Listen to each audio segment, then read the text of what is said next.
नमस्कार, मैं हूं मनोज मानस। स्वागत है आपका हमारी खास पेशकश 6 बजे की 6 बड़ी खबरों में। और सबसे पहले हम बात करेंगे यूरिया डाटा की बात, दुखती रग पर हाथ। दरअसल सपा मुखिया अखिलेश यादव आज उन्नाव पहुंचे। शहर के जीआईसी मैदान में सपा प्रत्याशी अनु टंडन के लिए चुनावी सभा को उन्होंने संबोधित किया। कन्नौज में मंदिर धोने वाले मामले पर अखिलेश ने तंज कसते हुए कहा कि जिन लोगों ने मंदिर को धोया है, कन्नौज की जनता उनको इतना धोएगी कि वो किसी लायक नहीं रहेंगे। वहीं अखिलेश ने युवाओं को फ्री में उन्नाव में अपनी जनसभा के दौरान उन्होंने युवाओं को संबोधित करते हुए कहा कि युवाओं को फ्री में इंटरनेट डाटा की बात कही। किसानों के मुद्दे पर बोलते हुए उन्होंने कहा कि 10 साल में दिल्ली की सरकार में और 7 साल से उत्तर प्रदेश की सरकार में हमारा किसान बहुत संकट में चला गया है। किसानों से कहा गया था कि आय दोगुनी करेंगे। किसी किसान को उन्होंने पूछते हुए कहा कि किसी किसान की फसल दुगनी हुई क्या, किसी को दुगनी कीमत मिली क्या? भाजपा सरकार किसानों के शोषण का पर्याय बन गई है। अखिलेश यादव ने जमकर करारे वार किए। यूरिया की बोरी के वजन के बारे में भी उन्होंने कटाक्ष किया। उन्होंने कहा कि यूरिया का वजन घटकर अब 40 किलो हो गया है। किसान ये साधारण गणित अच्छे से समझता है कि पहले 266 रुपए में 45 किलो यानी कि 1 किलो यूरिया का जो दाम था, जो कीमत थी, वो 5 रुपए 92 पैसे हुआ करती थी। लेकिन अब 266 रुपए में 40 किलो यूरिया मिल रही, यानी कि 6 रुपए 66 पैसे प्रति किलो के हिसाब से यूरिया मिलेगी। लगातार अचानक इस 12% से जो महंगाई में वृद्धि यूरिया में हुई है उस पर भी उन्होंने तंज कसा। भाजपा राज में अगर इसी तरह बोरी की चोरी जारी रही तो एक दिन किसानों को खाली बोरी ले जानी पड़ेगी। ये बात अखिलेश यादव ने उन्नाव सभा में कही। आपको बता दें, उन्नाव में आज अनु टंडन के समर्थन में अखिलेश यादव बोल रहे थे। इस दौरान उन्होंने पब्लिक अपार जनसमूह देखकर काफी उत्साहित नजर आए अखिलेश यादव और भाजपा पर जमकर उन्होंने निशाना साधा। आपको बता दें, केंद्र सरकार के साथ साथ प्रदेश की योगी सरकार पर भी उन्होंने निशाना साधा। खासकर अखिलेश का जो मुख्य फोकस युवाओं पर रहा। उन्होंने कहा कि प्रदेश में जिस तरीके से अभी हाल ही में जो घटनाएं घटी हैं, उन घटनाओं का जिक्र करते हुए उन्होंने कहा, बेरोजगारी के मुद्दे पर खास तौर पर उन्होंने प्रदेश सरकार को निशाने पे लिया, केंद्र सरकार को निशाने पे लिया। और परीक्षाओं में जो लगातार पेपर लीक का मामला हो रहा है उसको उन्होंने प्रमुखता से उठाया और उन्होंने इसका गणित भी समझाया कि 60 लाख जो विद्यार्थी थे, परीक्षार्थी थे जिन्होंने परीक्षा दी थी, उन 60 लाख परीक्षार्थियों का अगर परिवार नाराज है तो हर विधानसभा से भाजपा को नुकसान होने वाली है।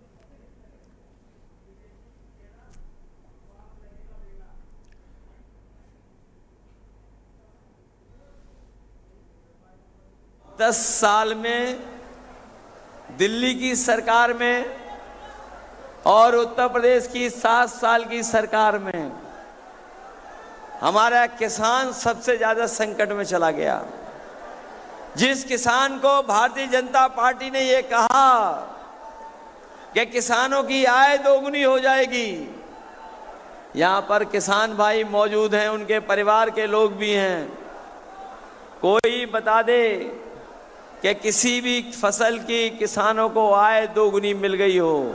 तो अपने गरीबों को हम भरोसा दिला के जा रहे हैं, जहां राशन की मात्रा बढ़ाएंगे वहीं पैकेट का आटा जो पौष्टिक होगा वो देंगे और उसके साथ साथ डाटा भी फ्री देने का काम करेंगे।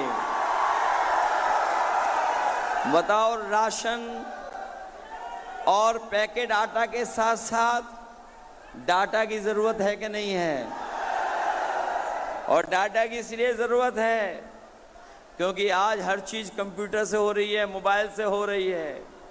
कोई जानकारी हासिल करनी हो, फॉर्म भरना हो, नौकरी के बारे में पता करना हो, ऑनलाइन पढ़ाई करनी हो। अब बात करेंगे हम बीजेपी की खेड़ा पार लगेगा बेड़ा। लोकसभा चुनाव के बीच कांग्रेस से इस्तीफा दे चुकी राधिका खेड़ा और अभिनेता शेखर सुमन मंगलवार को भारतीय जनता पार्टी में शामिल हो गए। आपको बता दें कि राधिका खेड़ा और शेखर सुमन ने दिल्ली स्थित बीजेपी के हेडक्वार्टर में पार्टी की सदस्यता ली है। कांग्रेस की राष्ट्रीय मीडिया समन्वयक राधिका खेड़ा ने छत्तीसगढ़ कांग्रेस के संचार विभाग के चेयरमैन सुशील आनंद शुक्ला पर गंभीर आरोप लगाते हुए पार्टी से इस्तीफा दिया था। राधिका ने कहा कि सुशील ने मुझे शराब ऑफर की थी, उन्होंने रात को मेरे कमरे का दरवाजा खटखटाया था। कांग्रेस पार्टी से अपने इस्तीफे पर राधिका खेड़ा ने कहा कि मैंने हमेशा सुना है कि कांग्रेस राम विरोधी, सनातन विरोधी और हिंदू विरोधी है, लेकिन मैंने कभी इस पर विश्वास नहीं किया। महात्मा गांधी हर बैठक की शुरुआत रघुपति राघव राजाराम से करते थे। मुझे असलियत तब पता चली जब मैं अपनी दादी के साथ राम मंदिर के दर्शन करने गई और वहां से लौटने के बाद मैंने अपने घर के दरवाजे पर जय श्री राम का झंडा लगा दिया और उसके बाद कांग्रेस पार्टी मुझसे नफरत करने लगी। जब भी मैंने तस्वीरें या मीडिया में पोस्ट किया तो मुझे डांटा गया और पूछा गया कि जब चुनाव चल रहे थे तो मैं अयोध्या क्यों गई। तो राधिका खेड़ा ने कांग्रेस पार्टी को छोड़कर भाजपा का दामन थाम लिया है। बीजेपी हेडक्वार्टर में उन्होंने पार्टी की सदस्यता ली। उनके साथ शेखर सुमन ने भी भाजपा की सदस्यता ली है। प्रवेश शर्मा हमारे साथ, हमारे संवाददाता दिल्ली से ज्यादा जानकारी के लिए हमारे साथ जुड़ गए हैं। प्रवेश, राधिका खेड़ा ने हाथ को झटक कर भाजपा का दामन थाम लिया है। भाजपा का दामन थामने से पहले उन्होंने तमाम आरोप कांग्रेस पर लगाए और खासकर उन्होंने राम के नाम पर जो खासकर आरोप कांग्रेस पर लगाए, कैसे देखते हैं आप? बिल्कुल, देखिए मैं आपको बता दूं, अभी एक दिन पहले ही कांग्रेस का हाथ छोड़कर जो है सीधे तौर पर कहे इस्तीफा देकर वो अपने शांति से बैठ गए थे। लेकिन आज उन्होंने जो ये किया कि बीजेपी ज्वाइन की और बीजेपी में सीधे तौर पर कहे कि उनके साथ एक्टर ज्वाइन किया और कयास ये लगाए जा रहे थे कि बीजेपी में वो शामिल होंगी, क्योंकि वो लगातार हिंदू विरोधी होने की बात को सामने लेकर बार बार खुलकर बोल रही थी। जब से राम मंदिर गई है तब से लगातार उनका जो है विरोध किया जा रहा है। जी हाँ प्रवेश, अगर बात किया जाए कांग्रेस पर, तमाम ऐसे नेता जो कांग्रेस से निकलकर वो गए हैं और उन्होंने कांग्रेस पर राम विरोधी, हिंदू विरोधी होने का आरोप लगाया है। चुनाव के बीच में इस तरीके के जो आरोप लग रहे हैं, इसका चुनाव पर असर पड़ता दिखाई दे रहा है, खासकर कांग्रेस के दृष्टिकोण से अगर देखा जाए? देखिए मैं तो बता दूं, जिस तरीके से कांग्रेस छोड़कर बीजेपी ज्वाइन किया और लगातार कांग्रेस के जो बड़े बड़े नेता हैं वो बीजेपी का साथ पकड़ रहे हैं और कांग्रेस को छोड़ रहे हैं, इससे कहीं ना कहीं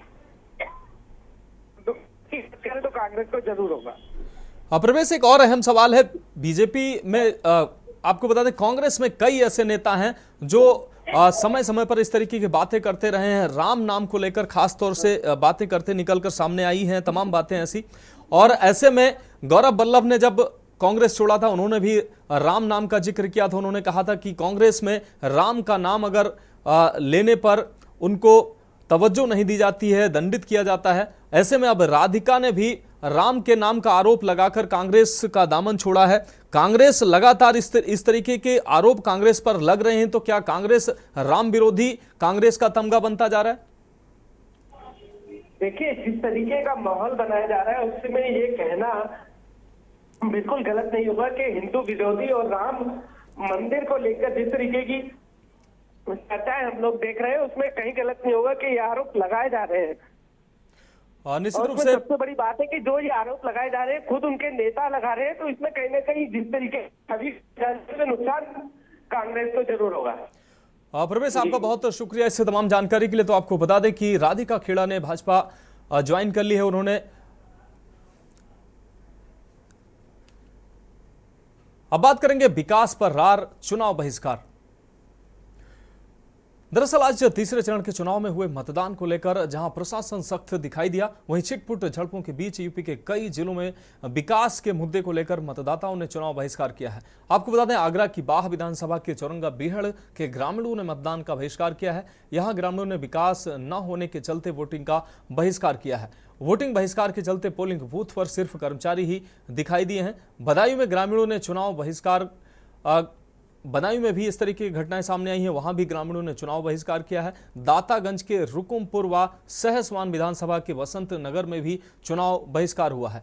यहां सड़क निर्माण न होने को लेकर ग्रामीण नाराज थे।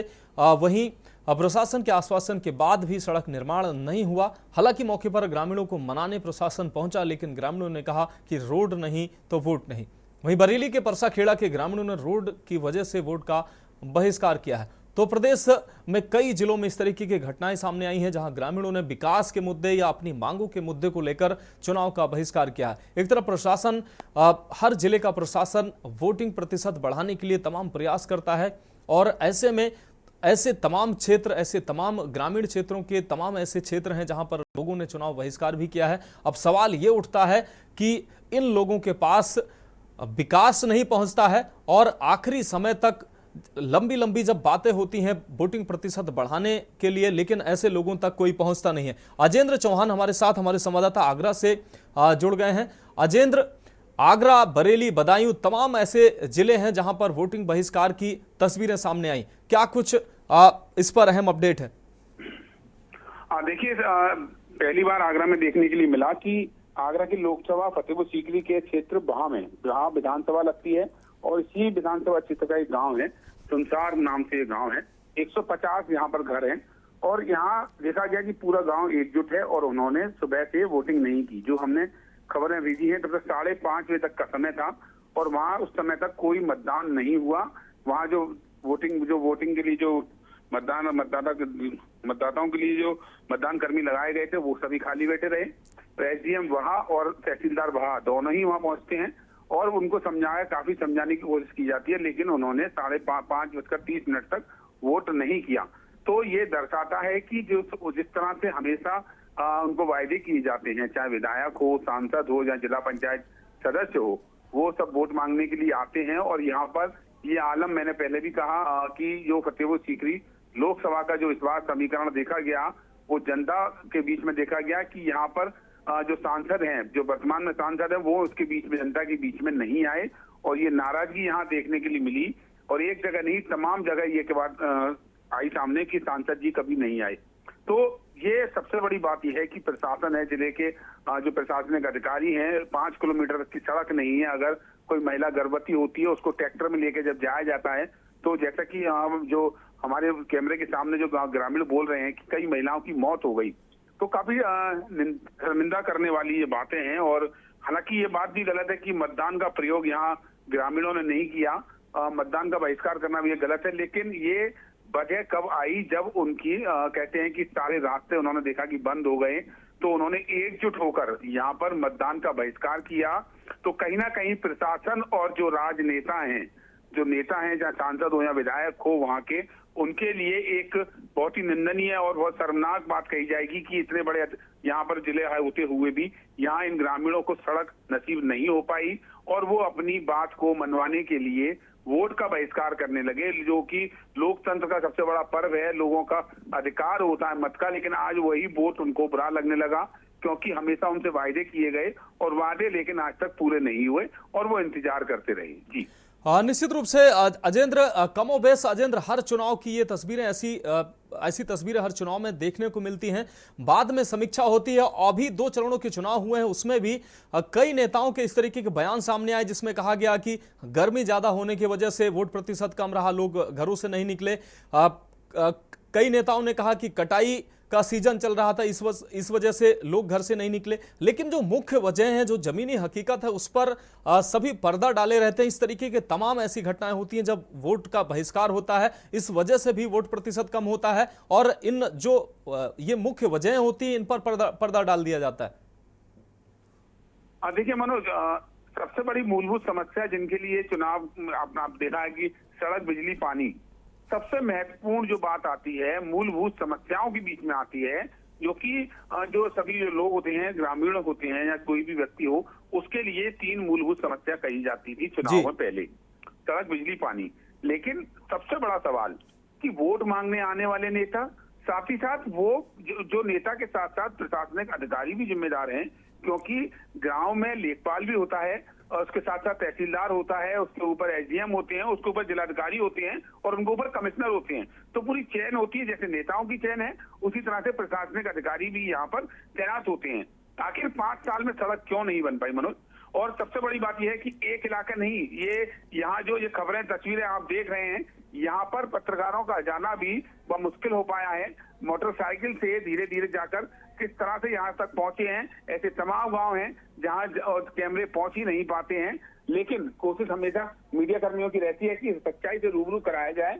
लेकिन जिस तरह से यहाँ गांव में वोट का बहिष्कार किया गया, ये अपने अंदर एक सवालिया निशान खड़ा करता है। निश्चित रूप से अजेंद्र, आपका बहुत शुक्रिया कि निश्चित रूप से ये तो निंदनीय है ही है कि इन ग्रामीणों ने वोट नहीं किया। 5 साल में एक बार ये अवसर मिलता है, निश्चित रूप से वोट करना चाहिए। लेकिन उससे बड़ा सवाल ये है कि इन ग्रामीणों को ऐसे वोटिंग बहिष्कार के लिए मजबूर किया जाता है। मूलभूत सुविधाएं जो हैं, बिजली, पानी, सड़क, इन मूलभूत सुविधाओं से जब इन ग्रामीणों को ग्रामीण ये वंचित रह रहे हैं, फिर उनको लगता है कि आखिर वोट डालने से फायदा क्या है, और इस तरीके की घटनाएं सामने आती हैं।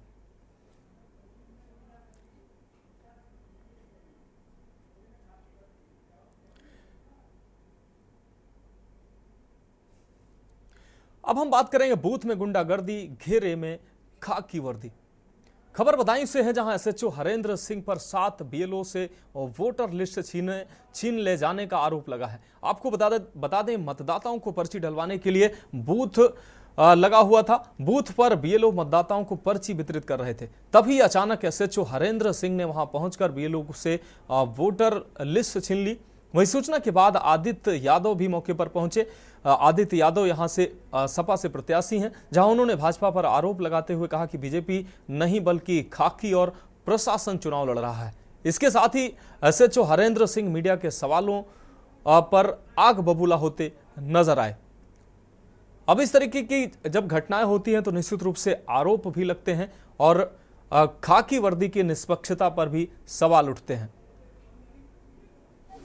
ये बदायूं का इस्लाम नगर का बूथ स्तर है, जहां पर जो है बीएलओ से भी जो है पर्चियां को छीन लिया गया। यानी कि ये पर्ची लेकर बैठे हुए थे खोलने के लिए, लेकिन इन सबसे भी पर्चियां जो है छीन ली गई। क्या हुआ था? अब कौन सर, हमारा यहाँ बूथ था, यहाँ पे लगा हुआ सामने, ये लेखपाल साहब ने ये बूथ लगवा रखा है। 4, 5, 6, 7, 8, 9, 10 भाग संख्या मेरी है। मैं यहाँ बैठा, हरेंद्र सिंह आए सब। जब सर वोट पर्ची रह जाती है उसमें तो आदमी अपनी देखेंगे, तो भीड़ लगेगी। सरकार ने जब इसकी व्यवस्था कराई है, तो जब हम यहाँ बैठे हैं तो हम तो पर्ची देंगे। हरेंद्र सिंह कह रहे हैं आपने ऐसे भीड़ लगा रखी है, ऐसे ये गलत है, आपने यहाँ कैसे बैठ गए। सर, यहाँ बूथ की व्यवस्था कराई है और बीएलओ की ड्यूटी लगाई है, या तो पहले पर्ची बांटने तक ही लगाई जाए। जब बात को लगाई है तो हम तो पर्ची देंगे। सारी पर्चियाँ मेरी तो सभी सौदा ले गए, आई कार्ड भी ले गए, कार्ड भी लेके चले, मेरा सब चीज ले गए। मेरा तो कुछ ना, ये खाली थैला है, पटरी है। छीना झपटी भी किए क्या आपके निशान? और वो भाग गए, कुछ तो बीएलओ भाग गए, हम यहाँ पे बैठे। भाई साहब ये गलत है, ये तो पहला चांस है, ऐसा चांस हुआ गले में रेड निशान है क्या? ना छीना झपटी ना, हाथ में से मेरे हाथ में थी, उन्होंने छीन ली और सब बीएलओ की छीन ली। जितने बीएलओ सबके कुछ के जैसे ये ममता आए, इनके तो बैग में से थैले में से निकाल के। थैले में आपका कहाँ था? यहीं पर था, भाग 9। भाग संख्या 9 में आप तीनों लोग बीएलओ हैं? हम 7 लोग हैं। मतलब अब यहाँ पे ये बीएलओ का कमरा था, ये बीएलओ का बूथ है, इसमें हम बैठे थे। तो अब मतलब क्या अभी तक वापस नहीं किए? नहीं सर, बात ये होती है, मान लो जो व्यक्ति कल तक नहीं आने वाला होता है या आने वाला होता है, आप कह दो बहन जी हमें मालूम है ये रुद्रपुर रहते हैं या मुरादाबाद रहते हैं, तो उनका कोई घर का नहीं है, वो कहती है भाई साहब इनका ताला लगा है, तो हमको ये मालूम है कि ये कल आएंगे तो हम ये बूथ पे बैठेंगे, तो वो कल ही तो पर्ची देंगे। अगर हमको गाइडलाइन मिली हो कि आप पड़ोसी को पर्ची दे जाइए तो हम पड़ोसी को दे देंगे, लेकिन हमको ये गाइडलाइन ये होता है कि जब वो व्यक्ति आ जाए आप उसको पर्ची थमाइए, रिसीविंग कराइए।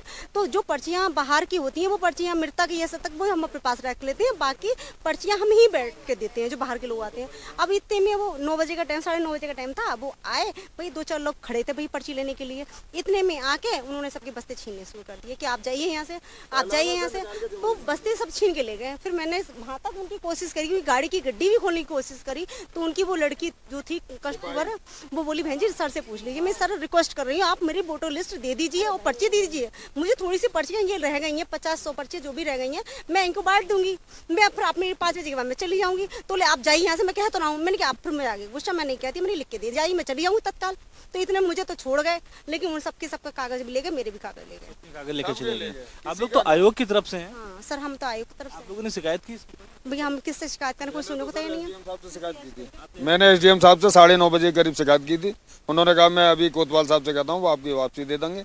ना कोई एसडीएम साहब का जवाब आया। अभी मैंने 5 बार और कॉल की है, उनकी कॉल उठ ना रही है, ना डीएम की उठ रही है, ना किसी की। 9 से अब तक 9:30 से अब तक अभी तक सर मिली ना, कुछ ना दे रहे हैं, ऐसे ही बैठे हैं। जनता परेशान कर रही है, हम दें कहाँ से सर, जब हम पे कुछ है ना। हमारी वोटर लिस्ट ले गए, पर्ची ले गए, सभी चीज ले गए, हम पे कुछ हो तभी तो दें। हमारे पास ही ना ये हमें ये परेशान हाल है यहाँ पे इस्लाम नगर का, जहाँ पर लोग महिलाओं वोट डालने के लिए आ रहे थे यहाँ पर, और ये बीएलओ के लिए कैंप बनाया गया था जहाँ पर बीएलओ बैठ करके पर्चियां काट रहे थे। लेकिन फिलहाल ये खाली है, जो कि इसको भरा होना चाहिए। यहाँ पे बीएलओ की ड्यूटी होती है, वो पर्चे सबको जो है वो वितरित करते हैं। लेकिन कहीं ना कहीं जो प्रशासन की तानाशाही है उसकी वजह से यहाँ पर वोट परसेंटेज भी कम होता नजर आएगा, क्योंकि कहीं ना कहीं जब बीएलओ को यहाँ पे काम करने का मौका नहीं मिलेगा, वो पर्ची नहीं बांट पाएंगे, तो जाहिर बात है वोट भी नहीं पड़ पाएंगे। कैमरामैन आदित्य तिवारी के साथ मैं संदीप मिश्रा, बदायूं। और इस खबर पर ज्यादा जानकारी के लिए हमारे साथ संदीप मिश्रा जुड़ गए हैं, हमारे संवाददाता। संदीप, थाना अध्यक्ष पर बीएलओ से वोटर लिस्ट छीनने का आरोप लगा है, कैसे यह स्थिति बनी? वोटर लिस्ट आखिर क्यों छीनी थाना अध्यक्ष ने? क्या है पूरा मामला? देखिए मनोज, आपको बता दें कि आज जो है बदायूं में वोटिंग पड़ रही थी, और वोटिंग वो कस्बा था जहां पर जो है इस्लाम नगर में, वहां पर जो है वोटिंग पड़ रही थी, और वहीं पर सभी जो जो जो वोटर थे वो जाकर के वोट करने के लिए डाले जा रहे थे। लेकिन कहीं ना कहीं जो बीएलओ की ड्यूटी लगाई गई थी, एक नहीं दो नहीं पूरे 7 बीएलओ थे जिनकी ड्यूटी लगाई गई थी, वो लगातार जो है जनता के बीच में बैठ करके पर्चियां जो है वो देख रहे थे। यानी कि कहीं ना कहीं वो पर्चियां देख करके जो है फिर उसके बाद उन वोटरों को जो है आगे भेज रहे थे कि जाकर के अपना वोट जो है वो डाल करके आए। लेकिन अब सबसे बड़ा प्रश्न चिन्ह आता है, खड़ा होता है कि वो इस्लाम नगर का जो थाना अध्यक्ष है हरेंद्र सिंह, वो बेअंदाजी करते हुए नजर आए। यानी कि साफ है कि जिस तरीके से उन्होंने उन बीएलओ से पर्चे छीने, निश्चित रूप से संदीप, ये ऐसी इस तरीके की घटनाएं निश्चित रूप से प्रश्न चिन्ह खड़ा करते हैं। आपको बता दें, सपा प्रत्याशी ने बीजेपी पर आरोप भी लगाया है।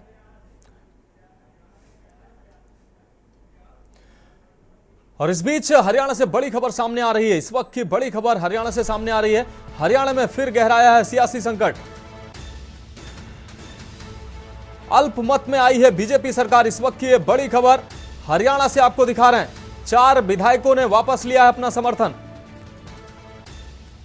तो कांग्रेस को समर्थन देने की बात कही है। इस वक्त की ये बड़ी खबर, हरियाणा में सियासी संकट फिर गहराया है। अल्पमत में आई बीजेपी सरकार, 4 विधायकों ने वापस लिया है अपना समर्थन। कांग्रेस को समर्थन देने की बात कही गई है, तो बीजेपी सरकार पर एक बार फिर से संकट गहराया है। हरियाणा में एक बार फिर से सियासी संकट देखने को मिल सकता है। इस वक्त की बड़ी खबर, अल्पमत में आई है बीजेपी सरकार।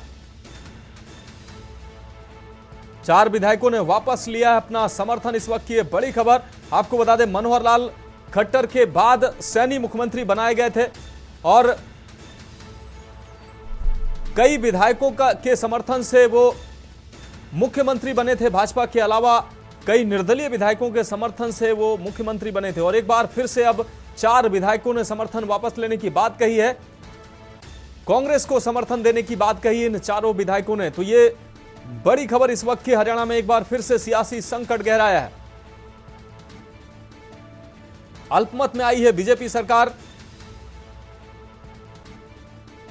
4 विधायकों ने वापस लिया है अपना समर्थन और कांग्रेस को समर्थन देने की बात कही है। इस वक्त की बड़ी खबर, हरियाणा में सियासी संकट एक बार फिर से गहराया है। तो लोकसभा चुनाव के बीच हरियाणा में बीजेपी की सरकार अब खतरे में नजर आ रही है। आपको बता दें कि 4 विधायकों ने अपना समर्थन वापस लिया है और अपना समर्थन कांग्रेस को देने की बात कही है।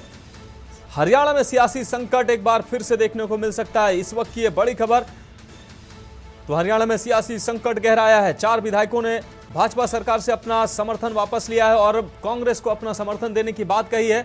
आपको बता दें, सैनी सरकार पर एक बार फिर से संकट के बादल मंडराते दिखाई दे रहे हैं। मनोहर लाल खट्टर के बाद सैनी मुख्यमंत्री बनाए गए थे। भाजपा के अलावा अन्य निर्दलीय विधायकों का समर्थन इनको प्राप्त था, लेकिन अब खबर सामने आ रही है कि 4 विधायकों ने अपना समर्थन वापस लिया है और कांग्रेस को अपने समर्थन की बात उन्होंने कही है। ऐसे में 4 विधायकों के समर्थन वापस लेने से बीजेपी सरकार अल्पमत में आ गई है। तो हरियाणा में एक बार फिर से सियासी संकट देखने को मिल रहा है। अल्पमत में आई है बीजेपी सरकार। इस वक्त की यह बड़ी खबर हरियाणा से अपने दर्शकों को दिखा रहे हैं। 4 विधायकों ने सरकार से समर्थन वापस लिया है और ऐसे में अल्पमत में आ गई है भाजपा सरकार। कांग्रेस को अपना समर्थन देने की बात कही है चारों विधायकों ने। तो हरियाणा में सियासी संकट फिर गहराया है। अल्पमत में आई है बीजेपी सरकार, इस वक्त की यह बड़ी खबर। और ब्यूरो चीफ हमारे विनोद गुप्ता ज्यादा जानकारी के लिए हमारे साथ जुड़ गए हैं। विनोद जी, हरियाणा में एक बार फिर से सियासी संकट गहराता नजर आ रहा है, क्या कुछ अहम अपडेट है? बिल्कुल, देखिए 4 विधायक जो है हरियाणा के, उन्होंने भारतीय जनता पार्टी से जो है जो निर्दलीय थे उन्होंने वापस ले लिया समर्थन। और वजह क्या है अभी स्पष्ट नहीं है। हाँ, इतना जरूर है कि कहीं ना कहीं सियासी जो कह सियासी संकट है बीजेपी को हरियाणा के अंदर वो देखने को मिल रहा है। जी विनोद जी, अगर बात किया जाए, वजह अभी तो निकल के सामने नहीं आई है, लेकिन भाजपा पर अब निश्चित रूप से संकट के बादल मंडरा रहे हैं भाजपा सरकार पर। अब ये सरकार के बचने के विकल्प कैसे हो सकते हैं? देखिए, सबसे बड़ी बात है, जब तक लोक विधानसभा के चुनाव चल रहे हैं उसको अभी तक उसके अंदर कुछ नहीं हो सकता। हाँ, जून के बाद क्या होगा क्या नहीं, क्योंकि अगले आने वाले जून तक जब तक लोकसभा के रिजल्ट नहीं आ जाते और विधानसभा के रिजल्ट नहीं आ जाते, जो उपचुनाव चल रहे हैं विधानसभा के, तो कहीं ना कहीं उसको लेकर अभी सरकार के अंदर किसी तरह की घबराहट नहीं है। उसके बाद हो सकता है कि कहीं ना कहीं एक संकट जो है बीजेपी को देखने को मिले, परंतु समय आते आते इतना जरूर कि भारतीय जनता पार्टी उसको कवर अप कर सकती है। जी विनोद जी, एक और अहम सवाल है, जिस तरीके से लोकसभा चुनाव बीच में चल रहे हैं, कई हरियाणा में भी उपचुनाव भी हुए हैं कई जगह, कुछ ही समय हालांकि हरियाणा सरकार में के कार्यकाल में अब बचे हैं, ऐसे में ये सियासी संकट को कैसे आप देखते हैं? देखिए, अभी सिर्फ समर्थन वापस लिया है, ना कि किसी तरह का जो है रिजाइन है या कोई स्पष्टीकरण सरकार की तरफ से अभी आया है जी, या कोई आधिकारिक रूप से भी बात हुई है। हाँ, ठीक है, सूचनाएं मिली है और सरकार के सामने जो बातें हुई है वो जरूर कि विधायकों ने कहा कि हम समर्थन वापस ले रहे हैं, मगर किसी तरह का सरकार के अभी संकट जो बीजेपी के जो कुछ प्रवक्ता है या जो मंत्री को कहना कि अब इस तरह की कोई संकट हमें नहीं है और नहीं हो सकता, क्योंकि कल ही की बात है, एक जेजेपी के विधायक ने भी बीजेपी के पक्ष में वोट मांगने की बात कही थी। तो निश्चित रूप से विनोद गुप्ता जी, आपका बहुत शुक्रिया इस तमाम जानकारी के लिए। तो आपको बता दें, अल्पमत में आ सकती है भाजपा सरकार।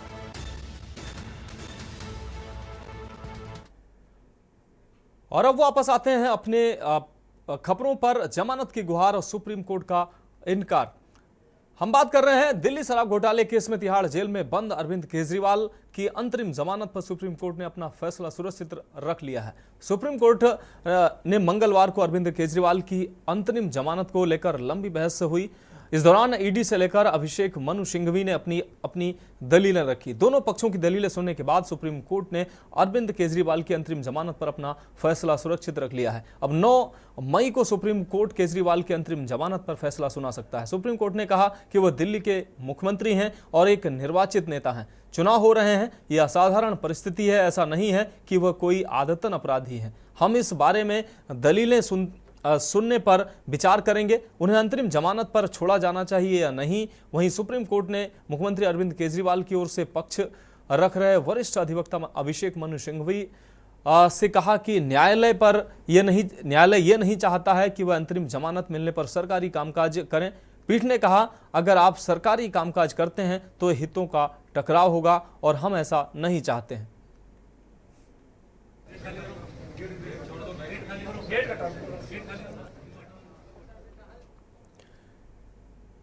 और अब हम आखिरी अपनी खबर की बात करेंगे धधकते जंगल और सुलगते पहाड़। देवभूमि उत्तराखंड के जंगलों में लगी आग थमने का नाम नहीं ले रही है। आलम यह है कि आग जंगलों से कई गांवों तक भी पहुंच चुकी है। उत्तराखंड में करीब 110 से ज्यादा अलग अलग आग की घटनाएं देखने को मिली हैं।